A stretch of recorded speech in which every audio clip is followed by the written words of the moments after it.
What's going on, everybody? Welcome and welcome back to the channel. Today we're going to be doing a Q&A, and I've gathered all of the questions you guys have submitted from my community tab to my Instagram to my Twitter, and I am going to be answering all the things you guys want to know. So let's get started.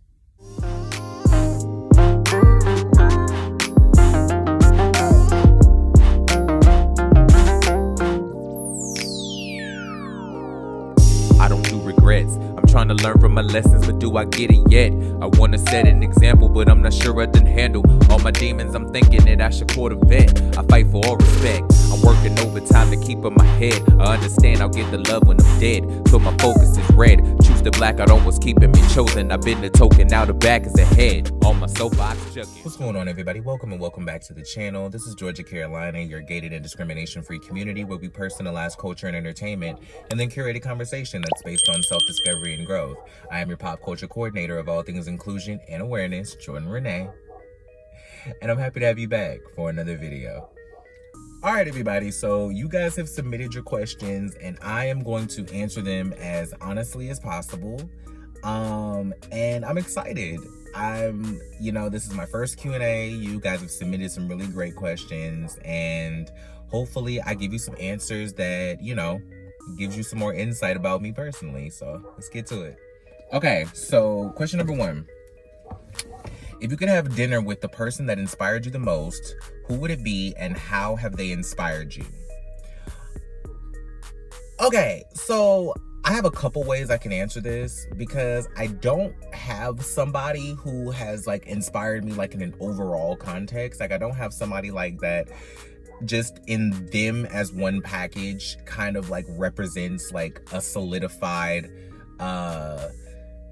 encapsulation of all the things that I want to be in life. But if you take different aspects of my life, I've kind of recognized who are the people who I look to the most when it comes to how I approach different sectors of my life. Like when it comes to music, the person who's inspired me the most in music is Nicki Minaj, of course. She's the person who made me pick up a pen, and every time that I write music, she's always one of the people who I think about or I look to when it comes to inspiration on how I want to create new music, or not even how I want to create new music, but just to get me in, to get my juices flowing and to get my wheels turning. So she's always the person that I think to first when it comes to music. She's not the only one, but she's definitely the first.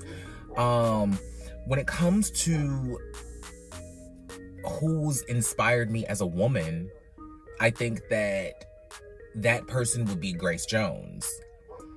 I think because Grace Jones represents, she's one of the people who represents just a great amount of strength and represents a woman who I would want to be like, especially because she is the woman who represents the androgyny that I identify with and that I relate to and that I appeal to. And so just her as a person, her in her journey, the way that she's had to navigate her career, just everything that she's kind of been through in her life has just been something that I look to just as a woman. When it comes to, if you want to talk about me as a dancer, because that's really the foundation of everything that I've ever done in my career. I started as a dancer first. So if you want to talk about a dancer, then I can't not mention Laurieann Gibson. Laurieann Gibson is the most influential person probably when it comes to me as a dancer, but also me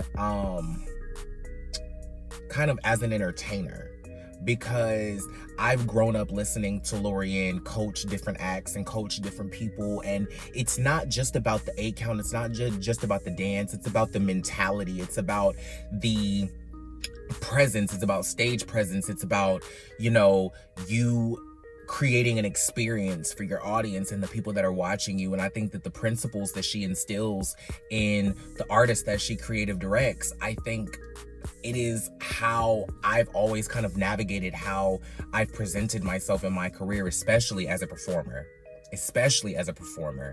So Lorianne is probably the most influential person to me when it comes to not just being a dancer, but being a presence as an entertainer.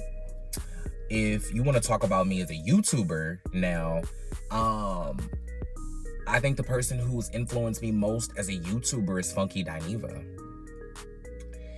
Because I found myself within a much shorter time frame having a similar trajectory to how Funky has navigated their YouTube career specifically. You know, Funky started out talking about the Real Housewives, talking about reality television, and being this kind of like comic relief, funny, witty, read the girls down, some would say messy type of presence on the internet.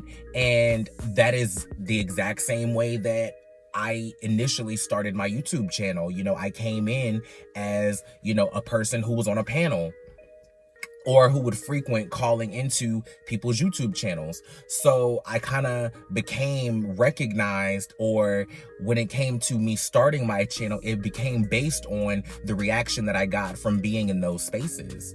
So as I have come into my own as a YouTuber, I've realized that there's more that I want to do, more that I want to contribute, and more that I want to give. And I've watched Funky Dineva kind of transition into that same space. And so I relate to a lot of the ways that Funky handles their YouTube channel. And also I just relate to Funky as a presence, because Funky is like a snappy, witty, flamboyant type of presence, but it's also like an old soul, a wise, beyond their years, auntie type of presence. And I really relate to that. I think I'm more so like a cousin than an auntie, but I completely get it, because I'm more so, you know, I'm still working on the wisdom.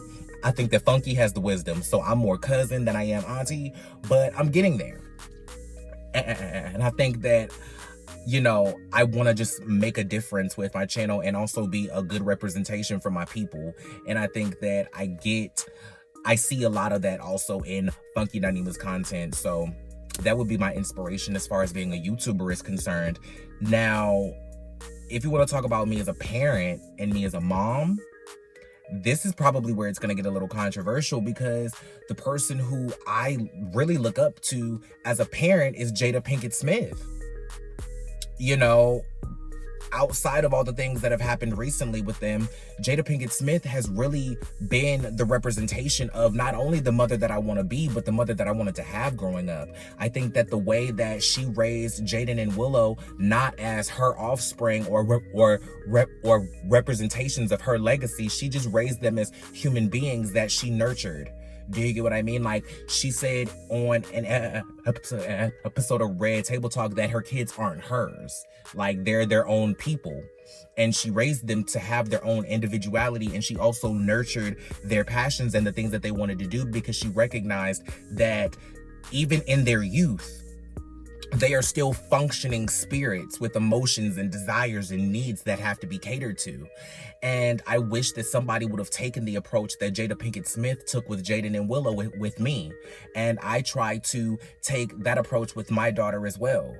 I raised my daughter as her own person, and I am just a person to help facilitate you becoming your own person as smoothly and as safely as possible, and with as much, you know, help and guidance as I can provide. But you are your own individual, and I can't raise you to be what I want you to be. I have to raise you to find who you are and present yourself as the most realized version of your own self. So that's really where I'm at when it comes to parenting. So all of those people, it would be more so of a dinner party than it would be an actual dinner with one person, because there isn't one person that kind of solidifies all of those things. I could keep going with facets of my life, but those are just kind of like the main things that I think about as like things that define me, and like, you know, the presence that I want to have, or the things that I want to be remembered by.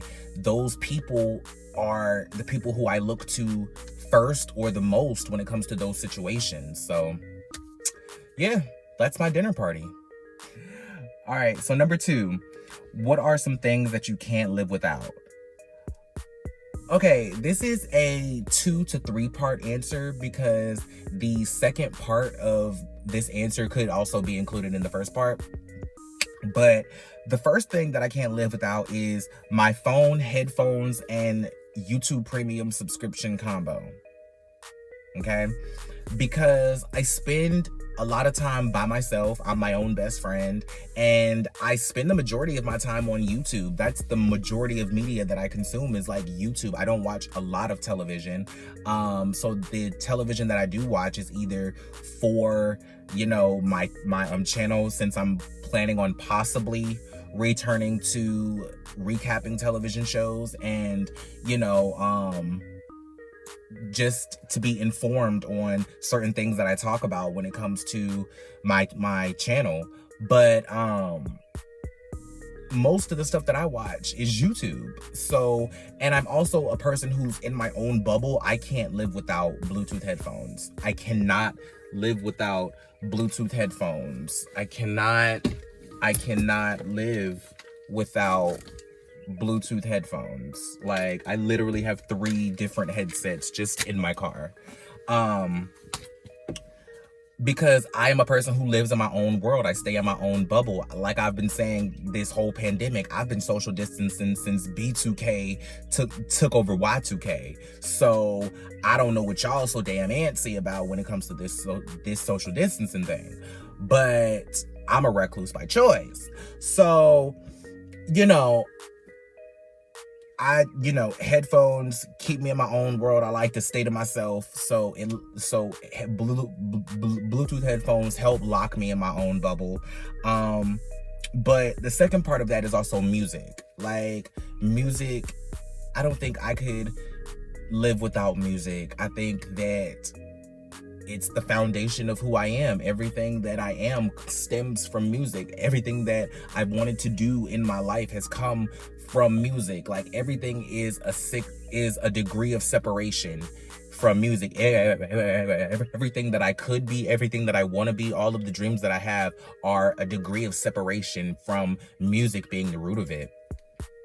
But the third part of this answer is I couldn't live without my dreams. And that is a very literal answer. Like, I literally cannot live without my dreams. Because I think that I have an internal gut, visceral desire to create and be an artist and to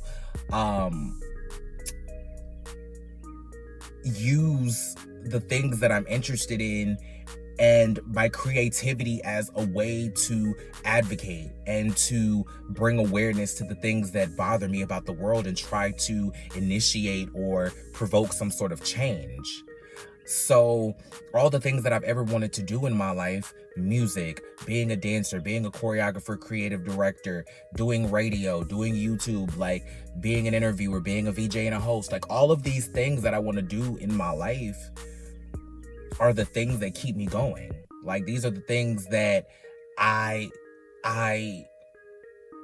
live for, because I think that these are the things that I want to be remembered by. I want to be remembered as somebody who used their creativity and their passions to make a difference.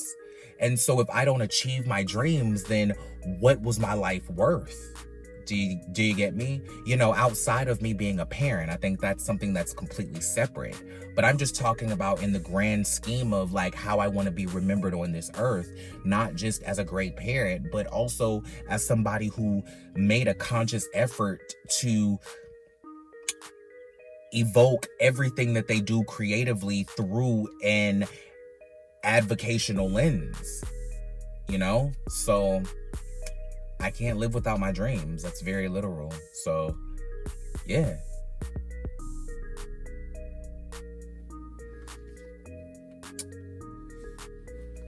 All right, everybody, let's keep it moving. Okay, so the next question is your favorite band and or singers and artists that influence you. Okay, this is another multi-layered question because y'all know that I'm a Virgo, so everything has way too much detail, so I can actually answer all the parts of this question. My favorite bands are The Sweet. My favorite band is Seven Dust, and another one of my favorite bands, which is not necessarily a band, it's more of a group, but I still consider them a band, Run the Jewels. Those are my 3 favorite bands. My favorite singers are Brandy Ashley Simpson, and Janet Jackson. And then artists that influence me. And when I say artists that influence me, I'm saying influence me as a musician, right? So artists who have a personal influence on me as a musical artist: Grace Jones, Lenny Kravitz, Michael Jackson, Sylvester, Nicki Minaj, of course, Eve, Missy Elliott, Busta Rhymes, Ice Cube, Tupac. Yeah, those are the biggest ones. All right, so the next question is, if you had the opportunity to make worldwide change in an instant, what would it be? And I think this is a pretty easy question for me to answer. I think a lot of you probably will guess my answer. It would be to erase discrimination of any form, like to erase the existence of any type of discrimination, racism, queerphobia, xenophobia, sexism, misogyny, patriarchy, all of those things. And erase them from existence and make equality truly equal. Like, there is no, at one point, Black people were considered 2/3 of a human being, systemic racism, all of those things. Like, people will just be people no matter who they are. Like you know how when you fill out job applications and you see on the form where it says this is an equal opportunity employer, so nobody can be turned away from a job based on their skin color, their sexual orientation, their gender identity. I want that to just be the law of the land. So that would be what I would change in an instant.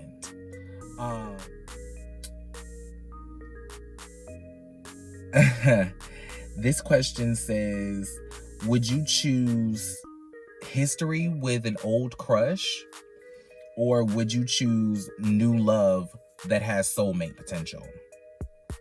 So basically what they're saying is, if I had a choice between two men or two people, and one was an old crush that came back around that I have a possibility to find love with, or would it be someone who is new in my life but they are giving me soulmate vibes?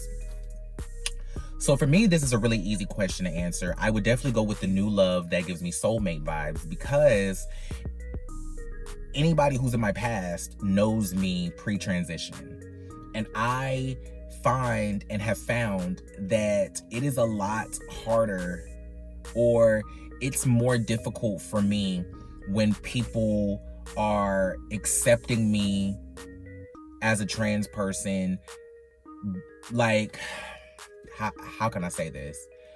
I would rather, if I'm going to be in a relationship with somebody, I would rather them just know me as Jorden. Just know me as Jorden solely, as the woman that I am now, as the fully realized person that I am, and just allow that to be what it is, versus having someone know me pre-transition and have to grow into loving me as a new person. I think it's a much more difficult journey. I think it's a much more difficult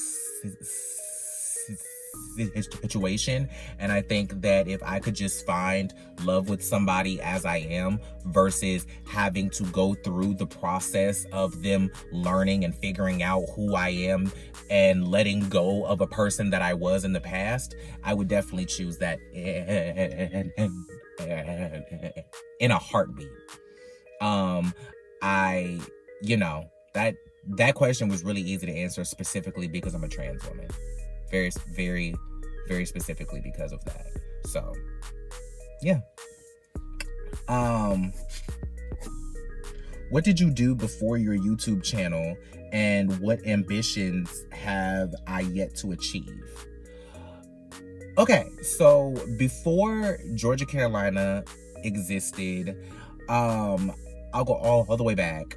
From the age of 15 to the age of maybe 25, 26, I was a professional dancer and choreographer.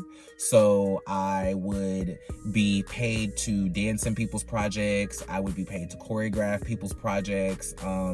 Things from numbers for talent shows to just competition numbers, all different types of things. I've choreographed a lot of different projects, and I've danced in all type of different projects. And then after that, I did drag. I spent 3-4 years as a drag queen. I'm coming back to drag in a very different form than I was before, so that's gonna be fun. I spent 3 years doing drag, and I built my name up in the Gulf Coast area, Melanin Monroe. I built the Haas of Menthol with my best friend Alex, and we were like a budding dynamic duo. And then within that, I created my first YouTube channel where I was talking about the complexities of being Black and or queer while residing in America. And I turned the concept of that YouTube channel into a podcast called Essays with Essay, because I had changed my drag name to Shantae Arnett, and I was doing the podcast as my drag persona, and I did about 50 episodes of that. And